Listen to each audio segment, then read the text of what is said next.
Hi hello friends, good morning. Welcome back to dear channel. అందరు ఎలా ఉన్నారు friends? మేమైతే బాగున్నాం. ఈరోజు మాత్రం చాలా డిఫరెంట్గా అయితే పాలకూర పప్పు విత్ నిమ్మకాయతో అయితే ప్రిపేర్ అయితే చేస్తున్నాను అనమాట. ఫస్ట్ టైం అయితే చేస్తున్నా ఫ్రెండ్స్, కొత్తగా ట్రై చేయాలనేసి అయితే చేస్తున్నా. చాలా బాగా వచ్చింది కర్రీ మాత్రం. ఒకవేళ ట్రై చేస్తే మిస్ అవుతుందేమో అన్న ఆలోచన కూడా ఉందన్నమాట. కొంచెం టెన్షన్, నిమ్మకాయతో కదా అందుకోసమే అనేసి అనుకున్నా. కానీ చాలా అంటే చాలా బాగా వచ్చింది కర్రీ మాత్రం. పాలకూర అయితే మంచిగా అయితే వాష్ అయితే చేసుకోవాలి. పప్పు కూడా ఫస్ట్ వాష్ చేసుకొని కుక్కర్లో అయితే వేసుకోవాలి ఫ్రెండ్స్. నెక్స్ట్ పచ్చిమిర్చి, నిమ్మకాయలు అయితే సగం కట్ చేసి గింజలన్నీ తీసేసుకొని డైరెక్ట్ కుక్కర్లో పెట్టేసుకోవాలి. పసుపు, ఆయిల్ ఇవైతే వేసుకొని అయితే వాటర్ అనేది సరిపడా వాటర్ వేసుకొని పప్పు అనేది కుక్ చేసుకోవాలి ఫ్రెండ్స్. అంతే. నెక్స్ట్ బయటికి అదే కుక్ అయినాక అయితే నిమ్మకాయలు అనేది అన్నీ బయట అయితే తీసేసుకోవాలి. పప్పు మంచిగా రుబ్బేసుకొని పోపు అనేది పెట్టేసుకుంటే సూపర్ అంటే సూపర్ టేస్టీ అయితే పాలకూర పప్పు నిమ్మకాయతో అయితే బాగుందన్నమాట. నిమ్మకాయ టేస్ట్ అనేది అయితే మంచిగా తెలుస్తుంది. చింతపండు టేస్ట్ అలాగా ఉంటుంది, నిమ్మకాయ టేస్ట్ అలాగా ఉంటుంది అనమాట. టూ డిఫరెంట్ స్టైల్లో అయితే ఉంటాయి అన్నమాట. చాలా బాగుంటుంది. ఎప్పుడు చింతపండుతో కాకుండా ఇలా ఈజీగా అయితే చేసుకోవచ్చు అనమాట. ఇప్పుడు మనకు మార్చి వచ్చిందంటే మామిడికాయలు కూడా వస్తాయి. మామిడికాయతో కూడా పప్పు అనేది ప్రిపేర్ చేసుకుంటారు. అదొక టేస్ట్.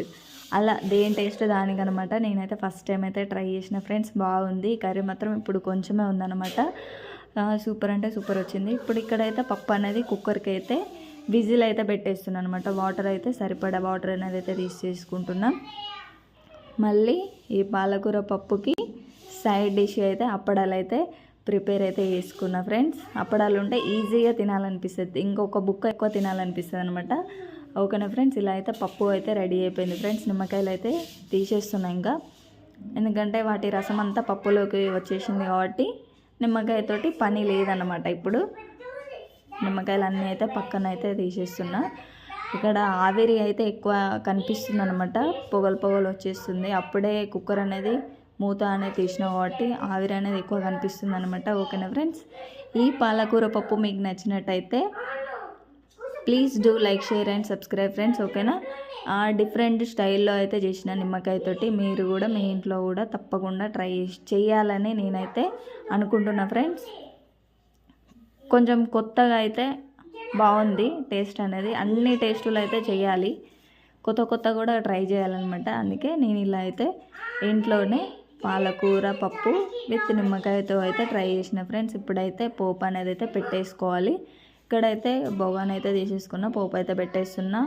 ఆవాలు, జీలకర్ర, ఎండుమిర్చి, పసుపు ఇవైతే తీసేసుకున్నా ఫ్రెండ్స్. ఓకేనా. ఈ వీడియో నచ్చినట్టయితే ప్లీజ్ లైక్ అయితే చేయండి ఫ్రెండ్స్, సపోర్ట్ చేయండి. ఓకేనా. Bye bye, thanks for watching.